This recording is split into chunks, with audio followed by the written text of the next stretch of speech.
নামাজ পড়ছে একজন ব্যক্তি, সে আল্লাহর সাথে সরাসরি কথা বলছে, তার পাশে কথা বলা জায়েজ নেই। এমনকি নামাজরত ব্যক্তির পাশে কোরআন তেলাওয়াত করাও জায়েজ নেই। আমি কথা কি বুঝতে পারছেন? একজন ব্যক্তি নামাজে দাঁড়িয়েছে, আল্লাহর সাথে কথা বলছে, পাশে আপনি কোরআন তেলাওয়াত করতে পারবেন না জোরে জোরে। মনে মনে করতে হবে, করতে চাইলে মনে মনে করতে হবে। অনেক সময় মসজিদের ভিতরে দেখবেন নামাজ পড়া হচ্ছে, শোরগোল করছে। নবী সাল্লাল্লাহু আলাইহি ওয়াসাল্লাম বলেছিলেন, আখিরুজ জামানে, তিরমিজিতে আছে হাদিসটা, আখিরুজ জামানে ইসলামের নামটুকু থাকবে, ইসলামের প্রকৃত বিষয়গুলো থাকবে না।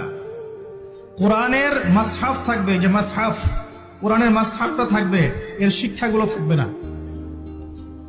মসজিদগুলো হবে চাকচিক্যময়, কিন্তু মসজিদ হবে হেদায়েত শূন্য। আর চতুর্থ লাইনটা আরো ভয়ঙ্কর। 4 নম্বর লাইনে গিয়ে নবীজি বলেছেন সাল্লাল্লাহু আলাইহি ওয়াসাল্লাম, আসমানের নিচে জমিনের উপরে আল্লাহর সবচেয়ে নিকৃষ্ট সৃষ্টি হবেন এক শ্রেণীর আলেম, যাদের থেকে ফিতনা ছড়াবে এবং তাদের দিকেই ফিতনা ফিরে আসবে।